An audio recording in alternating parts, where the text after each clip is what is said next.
बड़ी वड्डी हस्ती है जी। जी हाँ बिल्कुल। ते इतनी वड्डी हस्ती देखो किवें रुलदी पई। वो गल है। इत्थां चवल चवल लोग जड़े ने मीडिया की जीनत बने हुए हैं। सही गल है। शाकर शुजाबादी साहब हैं देखो केड़े हाल च। बिल्कुल ये गल है। ये साडे मुल्क दा अलमी है। ये देखो वो गल है। ये हुण वेंदे पे ने दी मैं लत पुट सट कर मैं इत्थे रखदा। जी हाँ। ये हाथ खराब है इन्हां दा। ये हाथ खराब है। देखो ये मुल्क दा कितना वड्डा शायर है। सच्ची गल है। ये वसेब दा है अपने जनूबी पंजाब दा। बहुत बड़ा शेर पंजाब दा शाकर शुजाबादी साहब हैं देख। बिल्कुल। ये हाल है पाकिस्तान दे। जी हाँ। ये कितना बड़ा शायर जी हाँ। ये गाने गा गा के लोग मशहूर थी गए। बिल्कुल। शेर शेर पढ़ पढ़ के रोजा खांदे पिन लोग। ते ओ इत्थां रुल गया मोटरसाइकिल ते वेंदा पिया दवाई गिनण कहण दे पिछे। हाँ। ते हाथ उत्ते सोजिश है ते पईया मसला है। जेड़े क्या आखे बंदा हुण कल दे जेड़े हैं ओ सेलेब्रिटी बने वदे ते बे कुछ बने। अल्लाह पाक सेहत देवे यार। इन्हां को तुस अरेस्ट करावना है थोड़ी देर। मैं करे ना अरेस्ट 4 पई आती ये पुल क्रॉस करेसो ना जनाब। जी जी। अगे मच्छी वाले बैठे ने उथा वालो 4 पहिया हैं उथा इन्हां को अरेस्ट करवाओ थोड़ा। पानी शानी पिलाओ थोड़ा ओके थी ने। जी जी।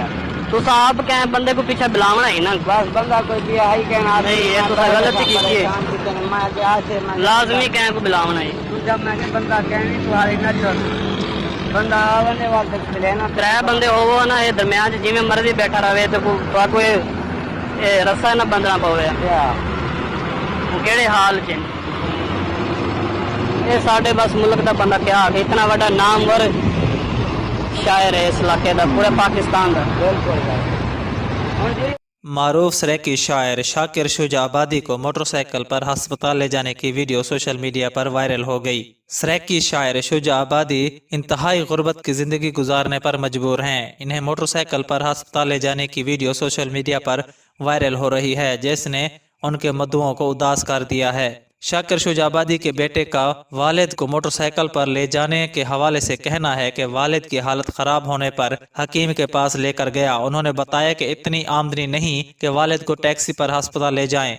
शाकिर के बेटे ने शिकवा करते हुए कहा है कि हुकूमती कागजात में हमें वजीफा दिया जाता है मगर मिलता ही नहीं। वाज़ेह है कि 20 जुलाई 2016 को उस वक़्त के वज़ीर आला पंजाब मोहम्मद शहबाज शरीफ ने जनूबी पंजाब के सराइकी ज़बान के मारूफ शायर मोहम्मद शफी शाकिर शुजाबादी के लिए 6 लाख रुपए माली इमदाद की मंजूरी दी थी। मारूफ सराइकी शायर जिगर के अमराज में मुब्तला हैं और उन्होंने अपने अखराजात के लिए माली इमदाद और इलाज मुआलजे के लिए वज़ीर आला पंजाब मोहम्मद शहबाज शरीफ से दरख्वास्त की थी जिस पर वज़ीर आला पंजाब ने उनके लिए माली इमदाद की मंजूरी दी थी।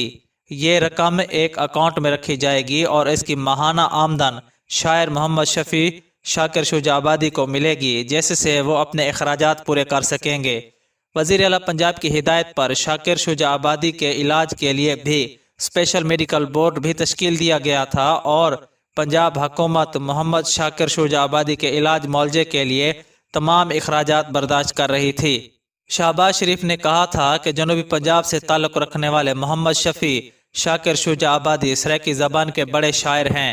शाकिर शुजाबादी की सराइकी अदब के फ़रोग़ के हवाले से खिदमत लायक तस्कीन हैं। शाकिर शुजाबादी जैसे शायर कौमी असासा हैं। मोहम्मद शफी शाकिर शुजाबादी का ताल्लुक़ बस्ती खैराबाद मोहल्ला गरीबाबाद राजा राम तहसील शुजाबाद मुल्तान से है।